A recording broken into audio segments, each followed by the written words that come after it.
इस कहानी की शुरुआत एक चेतावनी से होती है।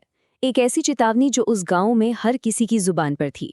और ये सिर्फ कोई कहावत नहीं थी, नहीं, ये उस जगह की एक ऐसी सच्चाई थी जिसे आजमाने की हिम्मत कोई नहीं करता था। तो सवाल ये है कि आखिर वो जगह थी कौन सी?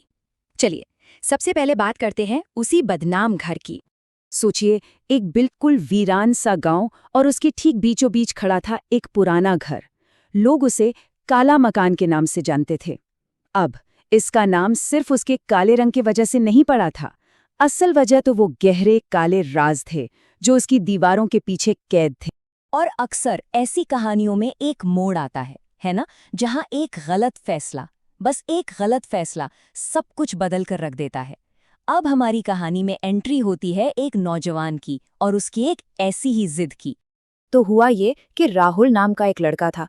दोस्तों में अपनी धाक जमानी थी, बहादुरी दिखानी थी, और बस इसी चक्कर में उसने एक शर्त मान ली। शर्त क्या थी? शर्त थी उस काले मकान में एक पूरी रात गुजारने की।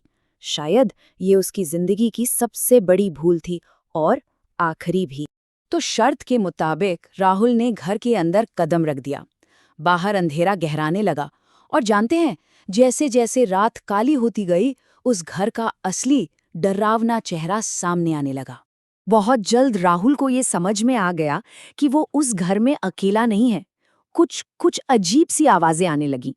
पहले तो बस हल्की फुसफुसाहटों जैसी, लेकिन फिर वो आवाजें धीरे धीरे और साफ होती चली गई।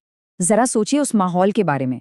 चारों तरफ एकदम कब्र जैसा सन्नाटा, और फिर अचानक दीवारों के अंदर से कोई खटखटाने लगता है। खट खट, ऐसा लगे जैसे कोई अंदर फंस गया है और बाहर निकलना चाहता है। और ये यही खत्म नहीं हुआ। इसके बाद ठीक उसके ऊपर छत से किसी के चलने की आवाज आने लगी, कदमों की आहट। ऐसा लग रहा था मानो कोई ऊपर वाले कमरे में इधर से उधर बस टहल रहा है, बेचैनी से, और शायद राहुल पर नजर रखे हुए है। अब इस बढ़ते हुए डर के बीच राहुल का जो एक ही सहारा था, उसकी टॉर्च, वो भी धोखा देने लगी।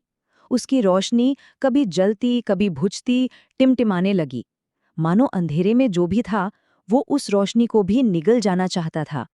अब तक तो डर सिर्फ आवाजों का था, एक अनजाना सा खौफ, लेकिन अब वो डर एक शक्ल लेने वाला था। कहानी अपने सबसे सबसे डरावने मोड़ पर आ पहुंचती है। आखिर उस अंधेरे में था क्या? ये आवाजें किसकी थी?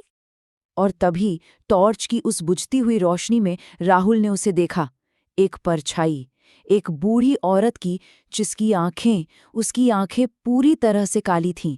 उनमें जरा सी भी चमक नहीं थी, बस एक गहरा भयानक खालीपन।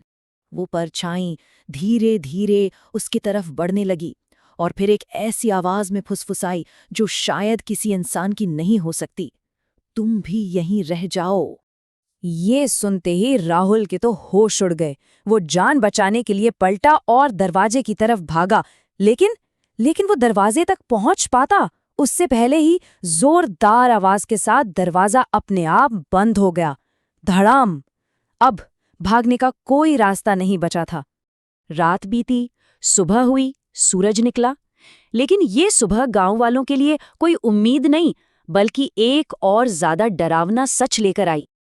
अगली सुबह जब दोस्त और गांव के लोग वहां पहुंचे तो उन्होंने एक अजीब बात देखी। उस काले मकान का मेन दरवाजा पूरा खुला हुआ था, जैसे कोई अंदर बुला रहा हो, या शायद किसी को बाहर भेज चुका हो। लोग अंदर गए, पर वहां राहुल का कोई नामो निशान नहीं था।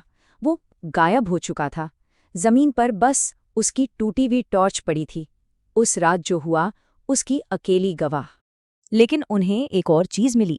दीवार पर खून से कुछ लिखा था, अब मैं अकेली नहीं हूं।